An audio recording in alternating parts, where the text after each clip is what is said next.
Hello दोस्तों। तो SSC JE की अगर आप तैयारी करना चाहते हैं, मैकेनिकल स्ट्रीम है आपकी, तो एकदम सही जगह पे आए हो। तो एसएससी के बारे में आपको मैं पूरी डिटेल बताऊंगा, जेई एग्जाम में क्या क्या होता है, किस तरह से आपको सिलेक्शन लेना है। तो सबसे पहले हमें ये देखना है कि इसमें एग्जाम जो होते हैं वो दो होते हैं। एक होता है सीबीटी 1, दूसरा सीबीटी 2 एग्जाम होता है, जो हम यहाँ पे देख सकते हैं। इस स्लाइड में हमें समझ आएगा। सीबीटी 1 स्टेप 1 है, सीबीटी 2 फिर डॉक्यूमेंट वेरिफिकेशन है। ये जो डॉक्यूमेंट वेरिफिकेशन है, ये साफ बता दूं, ये कोई बड़ी बात नहीं है। अगर आपके डॉक्यूमेंट्स ठीक हैं तो कोई इशू आपको नहीं आने वाला, यहाँ पे कोई दिक्कत आती नहीं है, सच कोई बड़ी बात नहीं है। अब बात आ जाती है कि सीबीटी 1 एग्जाम जो है वो कैसा होता है और नंबर ऑफ क्वेश्चन कितने होते हैं उसमें। तो नंबर ऑफ क्वेश्चन आप देख सकते हैं यहाँ पे 200 होते हैं। टोटल जो मार्क्स होंगे वो भी 200 है। एक जो मार्क का एक क्वेश्चन है, और ये 2 घंटे का आपका एग्जाम रहेगा। इसमें आपको जो सब्जेक्ट पूछे जाएंगे वो आपके टेक्निकल, वो 100 मार्क्स के होंगे। इसके अलावा नॉन टेक्निकल 50-50 इस तरह से। जनरल अवेयरनेस जो है 50 की, और रीजनिंग जो है वो भी 50 की आएगी। तो रीजनिंग और जनरल अवेयरनेस ये आपको तैयार करना है, बहुत ही अच्छे तरीके से करना है। और इसमें अगर आप नेगेटिव मार्किंग देखोगे तो 1/3 होती है। ये 1/3 नेगेटिव मार्किंग इसमें हमारी होती है। ओके जी, चलिए आगे चलते हैं। यहां पे देखेंगे नेक्स्ट है हमारा सीबीटी 2। तो यहां पे मैं लिख देता हूं सीबीटी 2 में क्या होगा। सीबीटी 2 में तो यहां पे अगर आप देखोगे तो नंबर ऑफ क्वेश्चंस जो है यहां पे वो सिर्फ 100 है, और इसमें भी बाइलिंगुअल है, हिंदी और इंग्लिश दोनों में आप एग्जाम दे सकते हो। एक क्वेश्चन जो है वो 3 मार्क्स का होता है, 3 मार्क्स का है, तो 300 मार्क्स आपके बन जाएंगे, और 2 घंटे का एग्जाम रहने वाला है। और ये जो आप देखोगे इसमें सिर्फ आपको टेक्निकल पूछा जाएगा, यहाँ पे नॉन टेक्निकल की कोई टेंशन नहीं है। अब आप नॉन टेक्निकल पढ़ना छोड़ सकते हो इसमें आगे। जब सिर्फ टेक्निकल है तो टेक्निकल के लिए आप देखोगे तो 100 क्वेश्चन हमारे सारे के सारे यही रहेंगे। 1/3 आपकी नेगेटिव मार्किंग यहां भी रहने वाली है। अब आप पूछेंगे सर इसमें सिलेबस क्या रहेगा। तो टेक्निकल वाले बच्चे, जो मेरे प्यारे बच्चे मैकेनिकल के हैं वो भी, और इसमें मैकेनिकल में जो नॉन टेक्निकल पढ़ना चाहते हैं वो भी, सुनिए ध्यान से। जनरल इंटेलिजेंस एंड रीजनिंग जो है, इसमें पूरा रीजनिंग में जो जो चीजें आप पढ़ते हो, आप इसमें एनालॉजीज की बात करते हो, सिमिलैरिटीज की बात करते हो, डिफरेंसेस की बात, space visualization, problem solving, analysis, judgement, ये सारी चीजें आपको पढ़नी है। इसका आप स्क्रीनशॉट ले सकते हो, स्क्रीनशॉट ले लीजिए ताकि आपको सारा पता लग सके। इसमें जनरल अवेयरनेस में आपको कुछ भी नहीं छोड़ना। ज्योग्राफी, हिस्ट्री, आपको इकोनॉमिक्स, ये सब कुछ आने वाला है, ठीक है। ये सारी चीजें आपको आने वाली है, एक एक चीजें आपको पढ़नी होती है। हिस्ट्री हो गया, देखो history, culture, geography, economics, general polity, scientific research, ये सब चीजें आपको पढ़नी होती है। ओके, नेक्स्ट चलते हैं हमारे पास टेक्निकल में। टेक्निकल में आप देखोगे ये पार्ट सी है, जिसमें आप मैकेनिकल इंजीनियरिंग में देखोगे theory of machine and machine design, ये आपको पढ़ना है। Engineering mechanics and strength of material, इसमें देखिए स्पेशली आपको हमेशा याद रखें, एसएससी जेई में याद रखें, थर्मोडायनेमिक्स, फ्लूइड मैकेनिक्स बहुत ही ज्यादा इंपॉर्टेंट है, बहुत ही ज्यादा इंपॉर्टेंट है।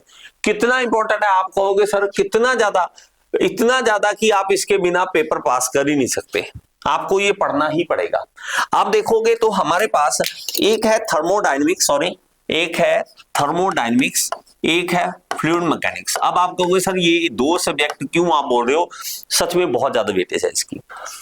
और इसमें ये सिर्फ ये नहीं, ये देखो मैं आपको बताऊं कि थर्मोडायनेमिक्स जो है, मैं आपको सिंपल बताता हूं, थर्मोडायनेमिक्स के साथ साथ आपको आरएसी, आईसी इंजन और साथ में पावर प्लांट, ये सब कुछ पढ़ना होता है। जब हम थर्मोडायनेमिक्स बोलते हैं तो ये कंप्लीट सेट बन जाता है, और जब हम फ्लूइड मैकेनिक्स बोलते हैं तो फ्लूइड मशीनरी भी इसी के साथ आ जाता है, मशीनरी भी इसी के साथ है। तो आपको ये तो बहुत ही अच्छे तरीके से करना है, बहुत बहुत ज्यादा अच्छे तरीके से करना है। आपके एग्जाम जो क्लियर करने के चांसेस बहुत ज्यादा बढ़ जाते हैं। ओके, तो आप आगे चलते हैं सिलेबस की ओर। यहाँ देखना थर्मोडायनेमिक्स स्पेशल आपको दिया हुआ है। यहाँ पे आप देखोगे तो properties of pure substances, first law of thermodynamics, second law of thermodynamics हो गया, एयर स्टैंडर्ड साइकिल्स हो गई, ये देखो आईसी इंजन की बातें आ जाएंगी, आरएसी की बातें आ जाएंगी। अब देखो combustion, IC engine, cooling, lubrication, Rankine cycle, ये इसकी ना स्क्रीनशॉट ले लो, स्क्रीनशॉट ले लो। आप देखो यहाँ पे रेफ्रिजरेशन साइकिल्स है, प्रिंसिपल ऑफ रेफ्रिजरेशन है, ये सारे आगे। तो मैंने आपको थर्मोडायनेमिक्स जो बोला वो सारा यहाँ पे आ चुका है, वो सारा यहाँ पे आ चुका है। Properties and classification of fluids, अब फ्लूइड्स की बातें, fluid static, measurement of fluid, pressure, fluid kinematics, dynamics of ideal fluid, ये सब कुछ आपको, hydraulic turbine, centrifugal pumps, classification of steels. अब ये मटेरियल साइंस की भी बीच में बात आ जाती है। तो हमारा ये सारा आएगा थर्मोडायनेमिक्स और फ्लूइड मैकेनिक्स, ये सारा फर्स्ट लॉ में आप डिटेल देखो, फर्स्ट लॉ में भी पूरा डिटेल, सेकंड लॉ में पूरी डिटेल आपको पढ़नी है। ओके, एयर स्टैंडर्ड साइकिल में सारे साइकिल्स आपको पढ़ने हैं। ऑटो साइकिल हो गया, PV diagram, TS diagram, thermal efficiency, diesel cycle, plot and PV diagram, TS diagram, thermal efficiency, आगे IC engine performance, Rankine cycle, ये सब कुछ आपको करना है। एक बार सबकी एक जो स्क्रीनशॉट लेके रख लीजिए, आपको ये सारे काम आने वाले हैं, सारे के सारे। ओके, एयर कंप्रेसर की बात करें तो अब रेफ्रिजरेशन में जितने कंप्रेसर सारे पढ़ने होते हैं आपको। Fluid mechanics and fluid machinery में मैंने आपको जैसे पहले बताया वो चीजें। इसके अलावा फ्लूइड की सारी बातें, फ्लूइड की सारी बातें देखो, एक एक चीज आपको पढ़नी है, फ्लूइड की सारी बातें, ये सब कुछ आपको पढ़ना है। इसके अलावा प्रोडक्शन इंजीनियरिंग आ जाएगा। अब जो प्रोडक्शन इंजीनियरिंग है, यहाँ पे classification of steel, mild steel, alloy steel, heat treatment of steel, welding. अब देखो वेल्डिंग की बातें, welding, arc welding, gas welding, resistance welding, special welding technique, TIG, MIG, brazing, welding, welding defect, आगे NDT, foundry, casting, casting की बातें आ जाएंगी, casting defects, different casting processes, forging, extrusion, metal cutting principle, cutting tools, basic principle of machining, lathe है, milling है, drilling है, shaping है, grinding है, ये सारे करना है। लेकिन इसमें आप याद रखें, इसकी जो पार्टिसिपेशन है थोड़ी कम है। यही अगर आप आरआरबी में जाओगे तो आरआरबी में उल्टा है, आरआरबी में ये प्रोडक्शन मेन हो जाता है, लेकिन एसएससी में थर्मल और फ्लूइड मेन हो जाता है। तो ये आपको करना है, ये आपको करना है। अब इसकी तैयारी करनी कैसे है, देखो, अगर तो आप टाइम पास करना चाहते हो तो यूट्यूब बहुत अच्छा है टाइम पास के लिए, जिसमें आप नॉलेज ले लोगे, ठीक है।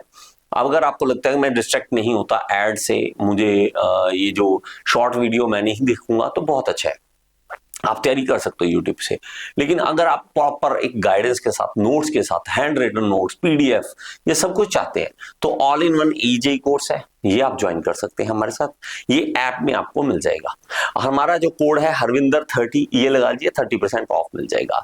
स्पेशल एसएससी जेई का भी बैच है, स्पेशल एसएससी जेई का भी बैच है, और इवन आप आरआरबी, एसएससी जेई, आपके अपने चाहे महाराष्ट्र हो गया, पंजाब हो गया, हरियाणा हो गया, हिमाचल हो गया, अपने जेई का एग्जाम की भी तैयारी करना चाहते हैं, वो भी इसी में हो जाएगा।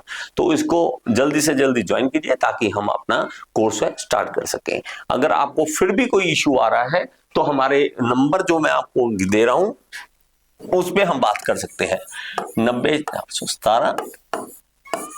429। इस नंबर पर कॉल करेंगे और पहले आप व्हाट्सएप कर लेंगे ताकि आपकी व्हाट्सएप पे भी क्वेरी हो सकती सॉल्व तो हो जाए, फिर हम कॉल पे भी बात कर सकते हैं। Thank you so much. इसी तरह हमारे साथ जुड़े रहे, हम इसी तरह आपके साथ जुड़े रहेंगे। Thank you so much.